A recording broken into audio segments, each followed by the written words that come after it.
Hey guys, I want to welcome you guys to this week's podcast episode for the Financial Freedom Podcast, and I'm your host, Dr. Christopher Liu.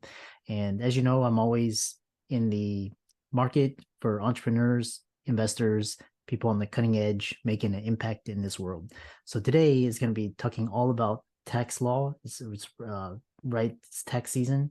So we have Steve Moskowitz here to talk to us about it. So I'll let him introduce himself and get started. So Steve, welcome. Thanks so much for inviting me. And I'm a tax attorney. I'm the head of our law firm. And before I was a tax attorney, I was a CPA. And one of the things that I'm so interested in is saving people taxes. And a lot of times people will say, look at the giant corporations. They make billions of dollars with a B, and they legally don't pay any taxes. What's the secret? That is why I went to law school many moons ago. When I set foot in law school on day one, I already had a master's and bachelor's degree in accounting. I was already a practicing CPA doing taxes, and I was working for a big fancy firm whose clients were the Fortune 500 doing just that. And I found out that our system of tax law has two purposes. Everybody knows about the first purpose, to extract money from us. But the second purpose is a system of incentives. In a democracy, the government can't order us to do something, even if they want us to, or it's good for the economy. So how does the government get us to do something that they want us to do, but they can't order us to do? They pay us, and they pay us through the form of tax incentives, tax deductions, tax advantages, things not being taxable. And that's what I'm all about. And what happens with smaller business owners, not the Fortune 500, they're people that work really hard, and they say, but I'm paying too much taxes. What's the secret? The secret is tax planning. And you say, well, that's terrific because, a Fortune 500 can have an army of guys like Steve. But what about me? I'm a small business person, and I couldn't possibly afford to have that.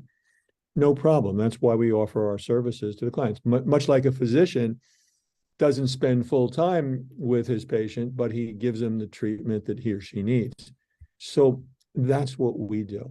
And there's so many things here. And what happens is people say, well, why is it so complicated? That's the way it is. Why is medicine so complicated? Why are our bodies so complicated? That's just the way it is. So we have somebody like you to say, Doc, fix my problem. And suppose I said to you, Chris, I have a magic business card. I'm going to hand you this magic business card and take it down to the IRS, and they'll give you a good check for $1 million. Would you do that? Yeah, Of I course would. you would. But suppose I took that magic business card and I put it in the back of a dump truck, and then I dumped in a lot of other business cards. I took a big oar and I stirred it around, and then I sent the dump truck over to your medical office. And when you weren't there, the dump truck dumped all the cards in your office, and you come in the next day and say, oh my God, look at this mess. And you basically hire somebody to clean out the mess. Guess what you just did? You threw out the magic business card because you didn't know it was there. If you understand that concept, you understand the tax law. Tax attorneys, or at least us, we know where the magic business cards are hidden, and that's what we do for you. So let's talk about some more concrete examples. Suppose we have this situation. I'm going to ask a tough question. Are you ready? Sure. Would you prefer to A, pay more, or B, pay less taxes? B, obviously. Oh, wonderful. You've passed the sanity test. Now, what happens is we say, well, how can we do that? And one of the things we can do is setting up a pension. And I use the term pensions and retirement plans interchangeably, although there are some technical differences. We won't bother about them here. There's over 20 different types of plans, and there's 4 major advantages. 1, you pay less taxes. 2, your earnings from the pension are not taxed while it's in the account. So no brainer, the account's going to grow a lot bigger and faster because you're not paying taxes on the earnings. 3, it has special protection. So God forbid if you get sued, and people love to sue people, especially physicians. If you get sued for whether it's malpractice, an automobile accident, somebody says, Doc, 15 years ago, you looked at me funny, and that's just caused me terrible anguish and mental distress. So you owe me $1 zillion. And the jury said, well, that's right. They can't touch your pension is exempt from lawsuits. And although I hate to mention his name, the poster boy for this is O.J. Simpson. O.J.'s had a multi-million-dollar judgment against him for years. He's never lost a penny of his pension. And last but not least, there's other benefits too. And the other benefits are most tax savings, most tax benefits. You have to write the check by December 31st, year one, in order to deduct it from year one. Not so with most pensions. With most pensions, you have up to the time of filing the return plus extension. So what that means in English is, depending on the type of entity, you have about 3/4 of the way into year two to set up the pension, fund it, and you can still, even though you did all that in year two, deduct it in year one. There's tremendous flexibility here too. Suppose in year one, you have a tremendously good year and you say, you know what, something special happened and I'm congratulating myself.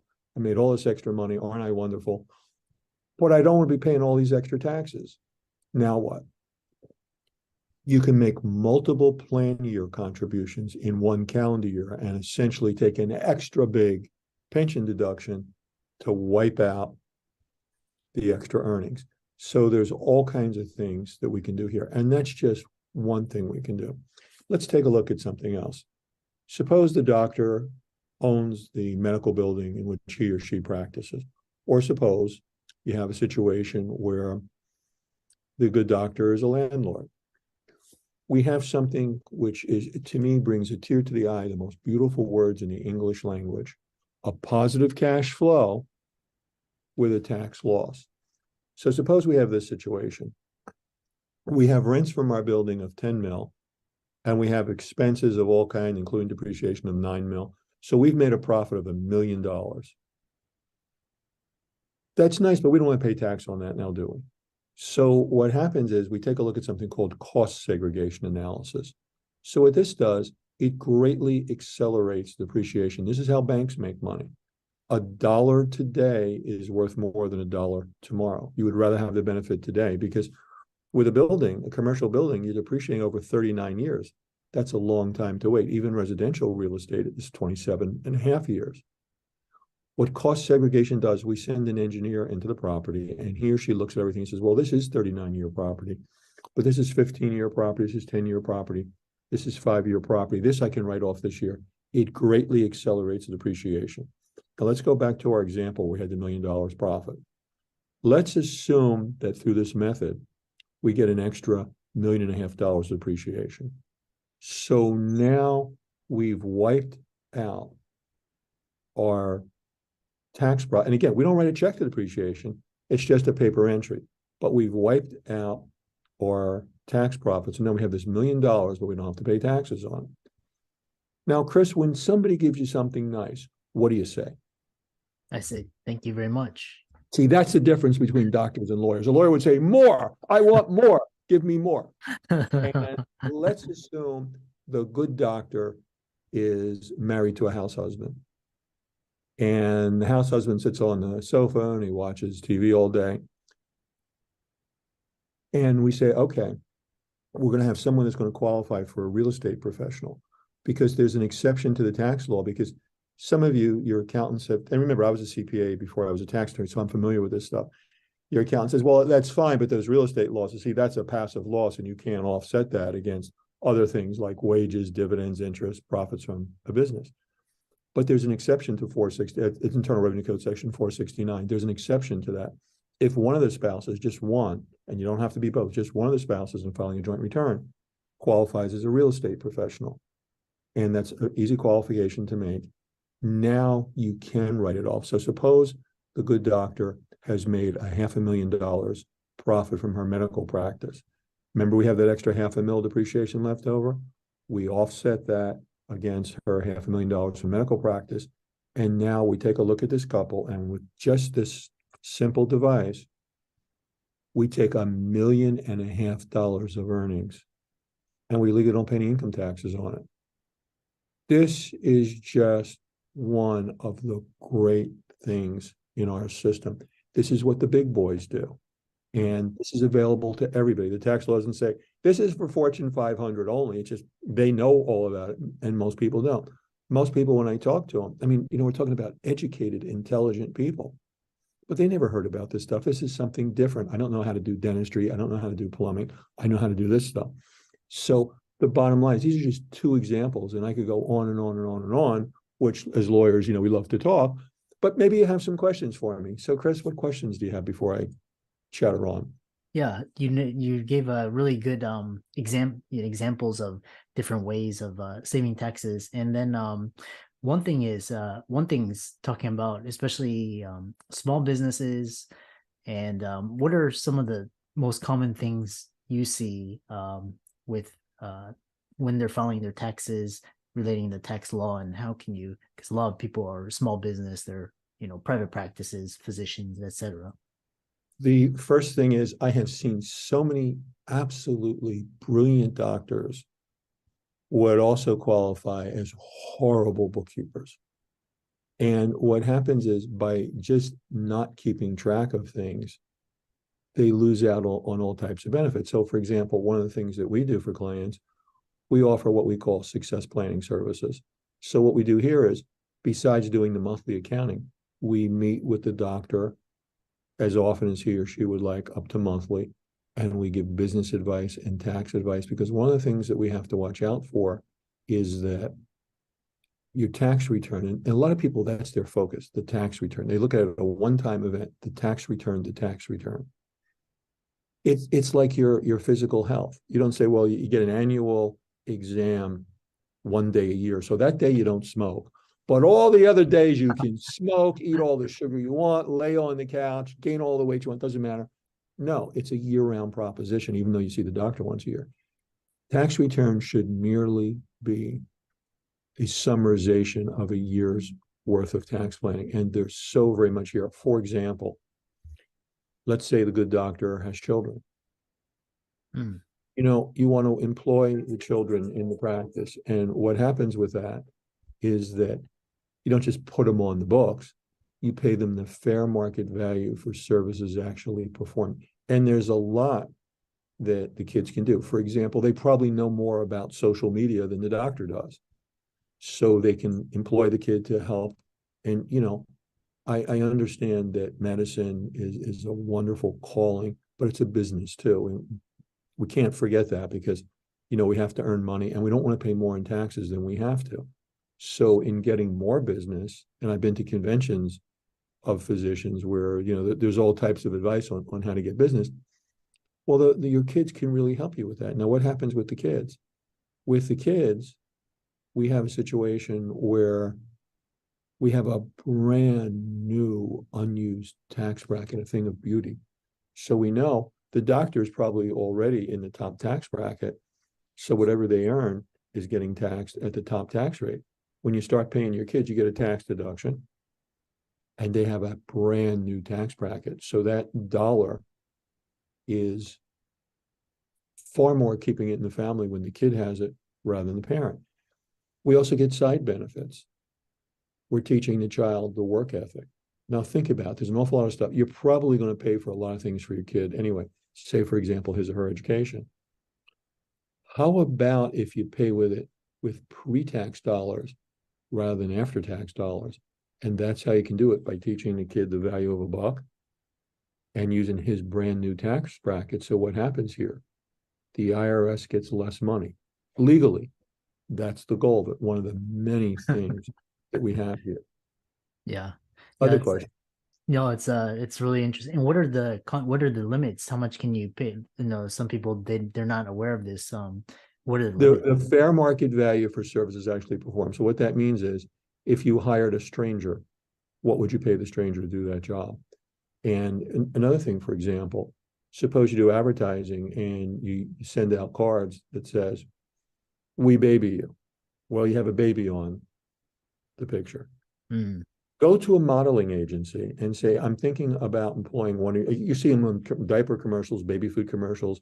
There are babies who are actors, and there are agencies that employ them. Find out what they would charge you, and that's what you pay your kids. And if the IRS says, "Well, how did you determine that you're paying little Mary so-and-so?" Well, I went to the XYZ agency, and they told me that they would charge me X number of dollars to basically rent one of their babies, so I paid the same to mine. And that's just the beginning of it. And there's an awful lot that can be done. Yeah. What about for example, solo 401ks, tell us Roth IRAs, tell us more about, those vehicles. So that's all part of what I call pensions. So the 401k, suppose you say, you know what, I have a 401k and I love my 401k. And I say, that's wonderful, Doc. Do you max? Yeah, I max it. I sure wish I could pay in more. Good news. You can have multiple pension plans at the same time. So you can have your 401k and you can also have the other plans. It's like when we go ahead and we recommend a pension to somebody, what we say is, well, look, there's multiple pensions, and we actually show them on a graph, say, okay, let's say for you, of all the pensions, we're not going to show you all of them, but we think A, B, C, D, and E would be the best for you. And then we say, okay, and here's how much you would save with pension A, and here's how much with B, and here's how much C. And let's look at it another way. Suppose the good doctor is in the top tax bracket, which, depending on the jurisdiction you're watching this in, most of you live in states that have state income taxes, some states you don't. But let's assume that your marginal tax bracket, federal and state, is about half. Let's further assume that we're going to make a $200,000 pension contribution. Guess what? If you say, yeah, maybe not, I don't think I'm going to do it this year. I say, fine. You know that 200 grand you're going to put away for yourself? Pony up $100,000 and give it to the government instead. Oh, well, how much? Wait a minute. What's going on here? And suddenly they find the money to do this. Because the thing is, you can't keep the money, but your basic choice is, do you want to give a bigger or smaller check to the IRS and or put money away for yourself? I have yet to meet a client, I've been doing this for 30 plus years, who would rather give the IRS the money than putting it away for themselves. Mm. And if you find somebody like that does want to go the other way, maybe they need a doctor more than a lawyer. Everybody wants to do this, and people don't do it because they just don't know about it. And you know what, really, and this is so basic, but maybe you would relate to it as a physician. You know what keeps people away from a lot of these tax deductions, besides not knowing it? They're just so tired from doing their daily rounds. They're just too tired to even think about it. You have a physician that comes home and is so exhausted, his or her biggest decision is, should I get something to eat first or just go right to bed? They're probably not in the mindset, I wonder what I could do to save some taxes. It's, I'm just going to get some sleep. A major, major roadblock to this is people just don't know it exists, and they're tired, and they're spending all their time working, and it's the old shoemaker that doesn't have shoes. So the bottom line is, that's why we come and say, look, we know what you need, much like a physician. If I go to visit a physician, he or she isn't going to tell me all about medicine because there's not enough time in our lifetimes to all about medicine, but they would examine me and say, okay, this number is good, and this number do this and do that, and don't do this.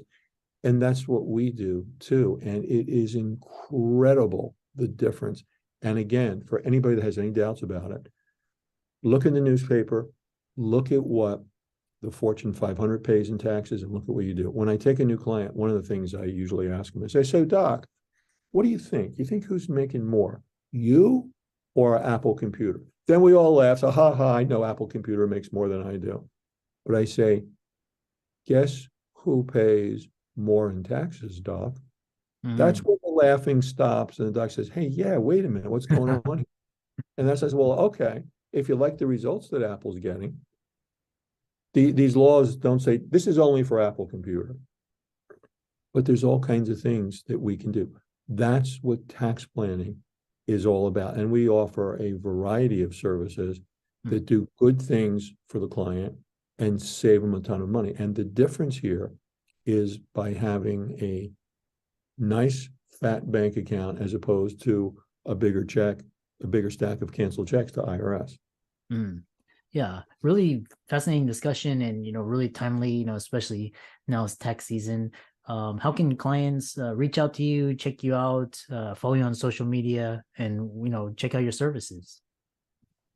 Either call us at 888 tax deal. That's 888 TAXDEAL, 888 tax deal, or moskowitzllp.com. moskowitz.llp.com. Doc, thanks so much for inviting me. I had a great time. And if you ever want to hear some more about taxes, invite me back. Yeah. And, again, taxes are our biggest expense, and, whether or not they use for good purposes, but be sure to check out Steve's resources. They'll be in the links and show notes, and really important, especially business owners, entrepreneurs. Taxes are huge. And with that, thanks so much for coming onto the show.